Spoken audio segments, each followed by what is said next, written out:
Tonight at least I will have a comfortable bed, if not quite the freedom to enjoy it. All around us are suggestions of danger. Suggestions, not uncertainty. Those who are most affected are also those who understand the least of what has been happening. The fleeing guests, Prince Nazagi, even Duke Farad. What do they know? The princess was kidnapped by her brother due to a mistake, not some foreign plot or internal power struggle. Yes, there was an assassination attempt, but not a well-planned one. Had there been more than one attacker, or even a single one with a ranged weapon, events would have played out very differently. If neither Callum nor Delores were in collusion with the assassins, then it would not have been possible for them to meet us on the road. That means we are not seeing the orchestrations of a supremely powerful mastermind, but rather chance and mischance rebounding off one another. And now another unexpected change of course. Cassidy tearing off the veil of secrecy. There most certainly are forces working against us, but they cannot possibly have anticipated this outcome. They will need time to regroup. I don't anticipate an attack in the night, but I doubt I'll sleep soundly either. I'm pretending she did fall asleep. The next morning, as we are dressing for the day, I sense something familiar. Loud murmuring? A faint pattern of sound at the edge of my hearing, a disruption in the depths of the palace. It's just like that night when Princess Cassidy went missing from the ball. Has something happened? The languid knocking on the door is rather anticlimactic. Yeah, very. Best to be cautious. I wave Oscar out of the way and ease open the door to look outside. Delores? I'm not happy to see you either. With the door open, the distant hubbub is more apparent, but I can't see anyone from here. I don't know, the hubbub stopped as soon as I opened the door. What do you want? Not to be in this hallway. Let me in or I'll go back and say you wouldn't answer. Fine. Grief, you're difficult to get along with. She slides past me and into our rooms. Now that she is nominally an ally, Oscar makes an effort to smile at the former page. However, his charms appear to go unnoticed. What's the news? Nothing left but the feathers. Seems the palace guard didn't take too kindly to hearing word of a worm in their barrel. They're rebelling? Wouldn't I wish. No, they turned on their own. Nobody loves a traitor. Delores. And nobody wants to be seen looking disloyal, not after last night. What happened last night? Guards have been asking questions. Found a girl who was in bed with the dead guy, so to speak. A stupid girl. She told them they were wrong and her soldier was a hero. So they killed her. Oh. What? Regular lynching, I heard. That's horrible. Horrible to you? Your neck's not on the line. Every loose-tongued boot boy's telling tales on their rivals to prove how loyal they are. Maids are locking themselves in their rooms or running home to their mothers. And all the princess parties are cancelled. Cancelled. The anniversary celebration is on hold? That's what I said, for today at the least. They're saying things will calm down, but I wouldn't bet on it. This is awful. He's feeling guilty, but whatever his choices, he had no way to predict that the guards would turn murderous. Why exactly are you here now? Oh right, the surly prince sent me. He and the little princess want your company.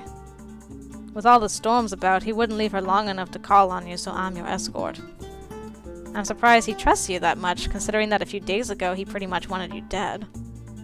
The wheel turns. Who would you rather trust, me or the mob who killed that maid? You, certainly. Well then, even the royal brute can see that much. Oscar is not a brute. I think she's talking about Callum, Maddie. Touchy, aren't we? Not the prince I meant. Callum. Right. Sorry. With so many people running for the hills, why aren't you? That's a good question.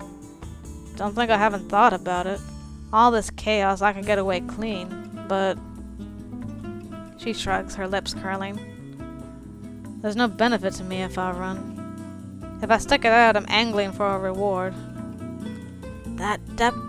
debt? That debt of honor King Friedrich said you were owed? Don't know, don't care. Most likely he's got the wrong girl. One orphan's as good as another, right? I'm only here long enough to talk my way into a going-away present. Nice. Her motives are entirely mercenary and self-centered, but all things considered, she is more reliable than an arbitrarily selected guardsman might be. We are grateful for your aid and guidance. He tilts his head to her, a courtesy that I'm not sure she recognizes. Please lead the way. We wind through the halls most of the way to Cassidy's tower without incident. Most of the way. That in itself is notable. Under ordinary circumstances, there should be more people crossing our path. With servants and guests alike making abrupt exits, the halls are oddly empty. Oh, Gaston! To a point. I demand that I be allowed to pass. No one gets through here without her enlightened highness's express word, my lord. But she has need of me.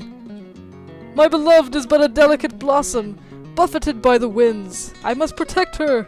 Oh gosh, Gaston. I would gladly give my life in defense of hers. Get in line. How dare you speak to me in such a tone? My duty takes precedence over your etiquette, my lord. Her highness's safety is paramount. Yes, of course, but... Excuse me, coming through. Who's this? You know who I am. You know who they are. Rules, Dolly. Don't call me that name. Nobody gets through without a name. Fine. Delores, Orpha, Oscar of Ossendeweir, and the Honorable Valois. Now move it. You can go through. I protest.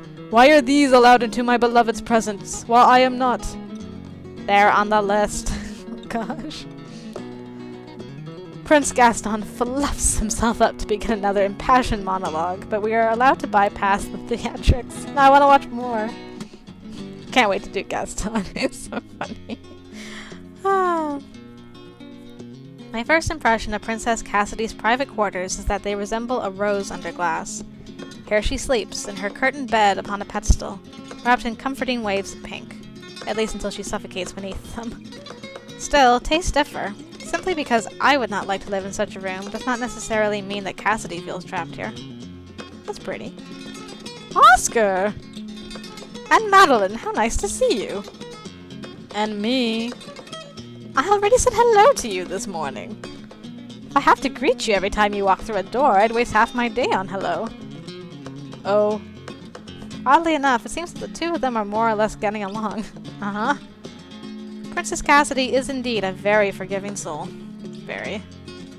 No trouble in the night? For us, no. Did something happen here? Not that we know of.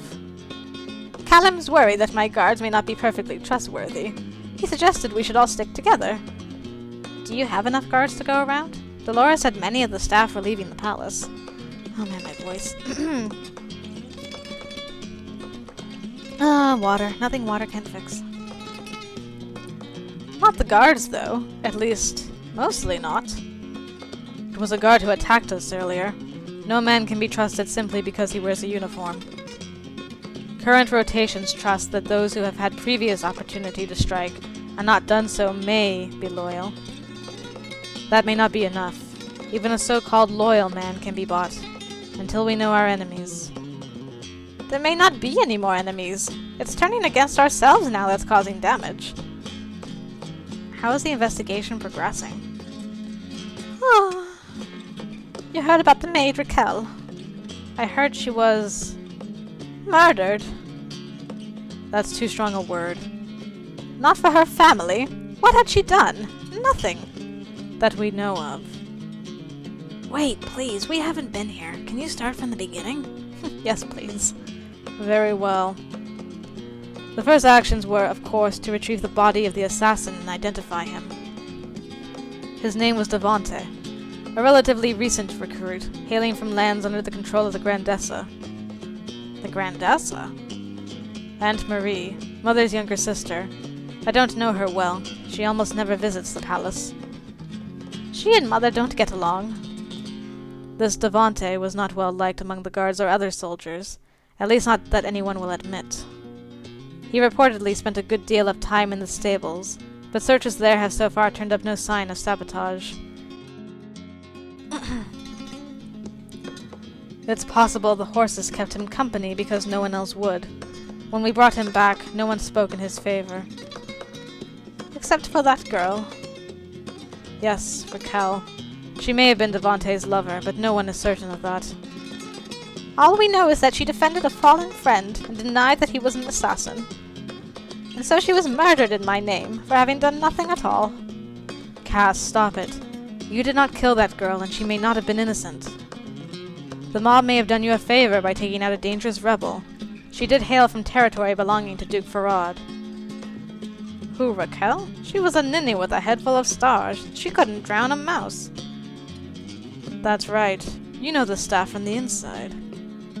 Not well. You think they'd talk to me? A page is too good for them, and a proper page is too good for me. But Raquel, she was a funny one. No sense, all stories. Always wanted to have a secret, to be somebody special. Secretive, resentful, eager for something above her place. Not all that unlike Delores as it goes. That sounds like a woman willing to take part in a conspiracy. Only as long as it didn't involve her actually doing anything.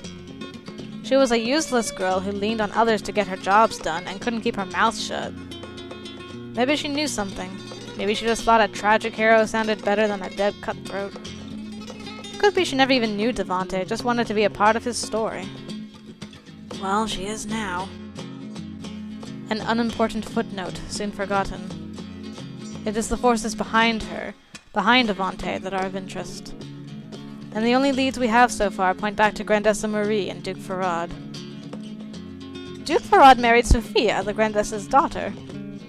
Now that they have a child, she, Riel, is my heir until I have a daughter of my own.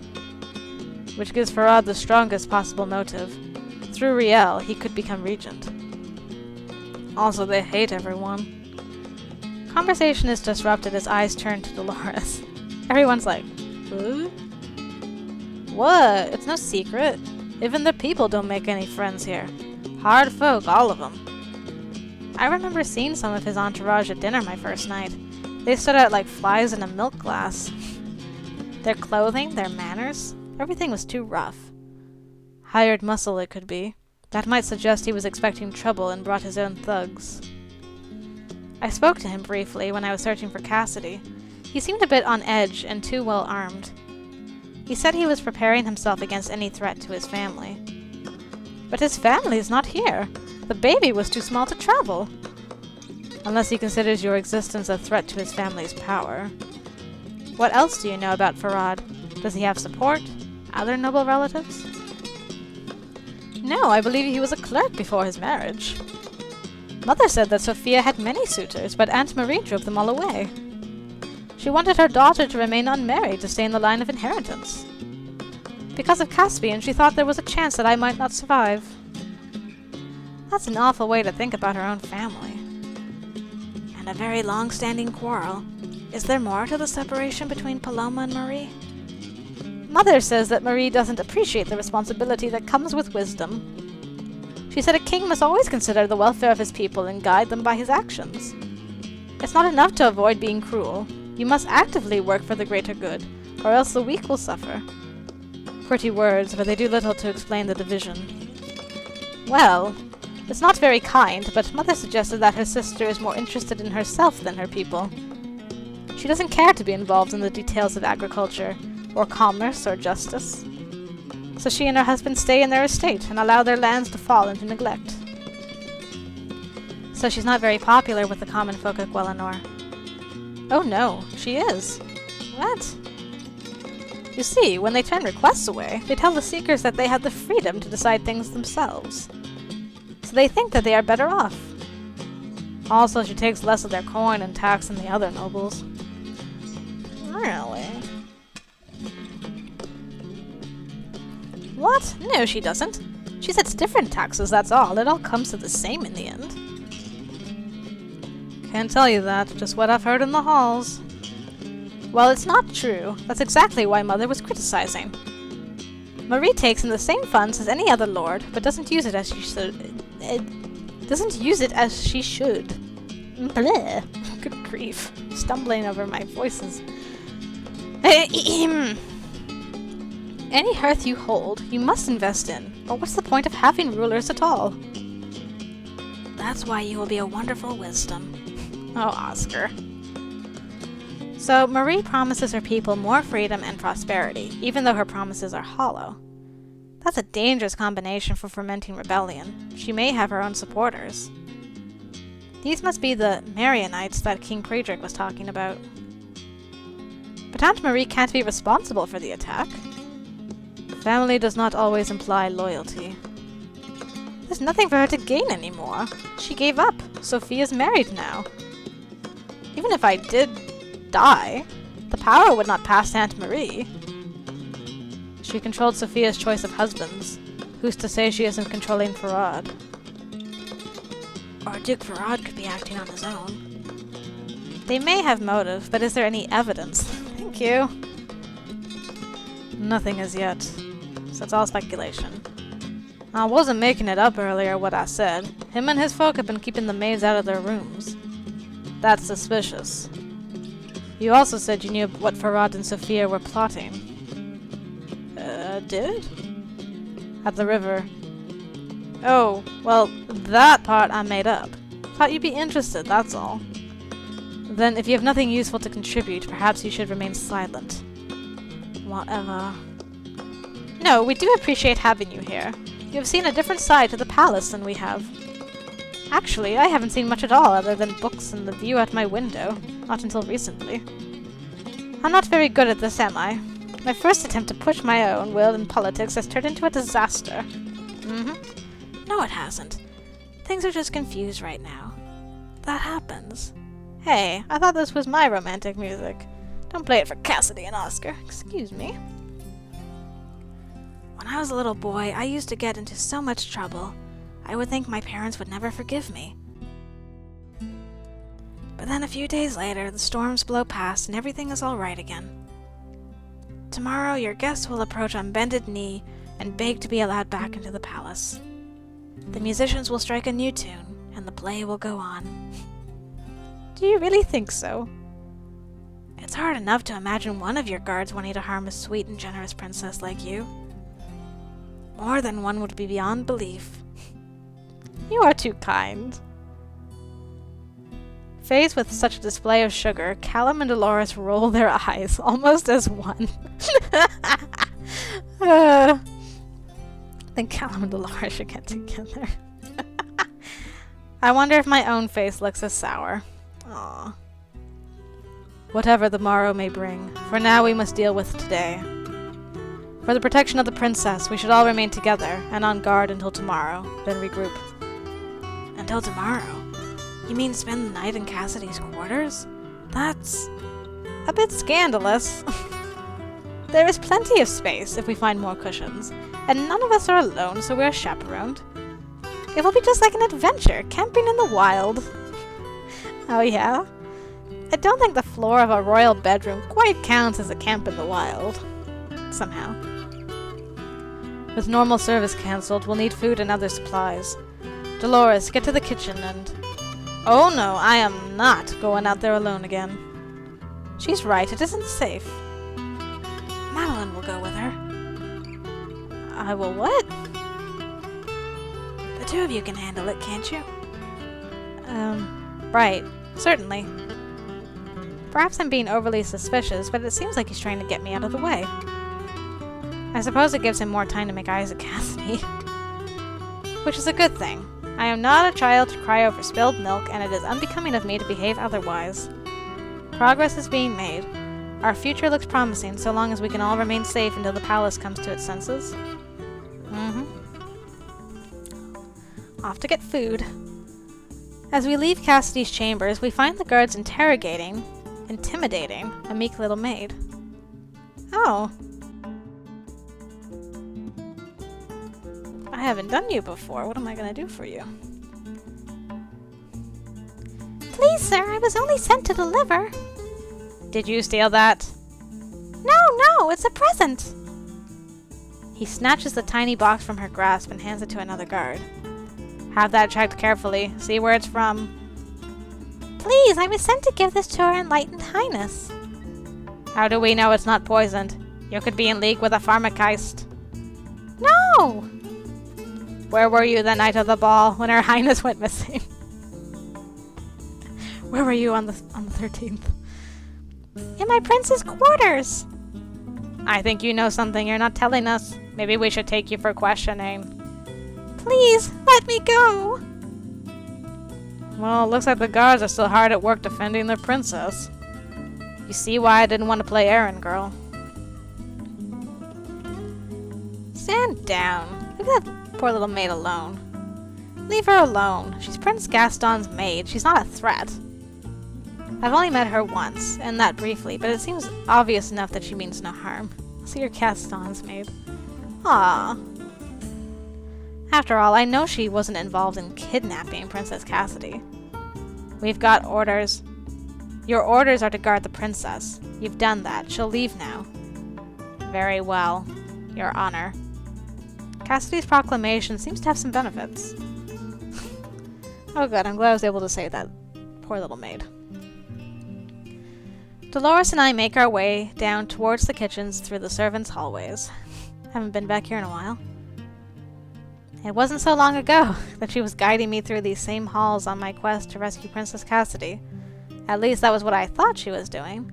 I know now that it was nothing but a false trail. It wasn't a bad plan. She muddied the waters quite effectively. If her actions had been for a better cause, she might have been a good agent. The difference between us is that she wasn't serving anyone but herself. What will you do when this is over? You said you were planning to leave the palace. That's right. I want to set up for myself. Farming, maybe. I'd like to see something grow. So why haven't you? If you don't want to work here, why didn't you leave and be a farmhand? I don't want to be anyone's hand. My hands are for me. If I can buy land and grow my own food, I'll never have to rely on anyone else ever again. To get there, I need coin. That's all. That's why you wanted the ransom. But it wasn't yours. It wasn't right. Is it any more right that you're born with a silver spoon and I'm born with fleas? All I want is a chance to make the choice for myself, to be free. If I were free to choose my life. But no one is ever truly free. Oh. Music abruptly changed. As we reach the servants' entrance to the kitchens, the door is suddenly opened from the other side. A woman steps out so hastily that she nearly collides with Delores. It's the steward. Okay, so she is a woman. That makes me feel better. I didn't see anything! She hurries away. Oh boy. What was that? Afraid of thumbscrews.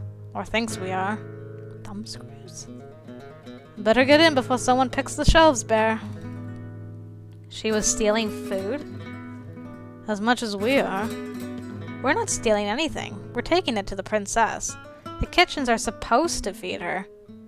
And the servants are supposed to be fed as well, so what's the difference? If you're going to make a run for it, you may as well take your share. Come on, I want to get out of here too. Are things really getting that bad? Apparently.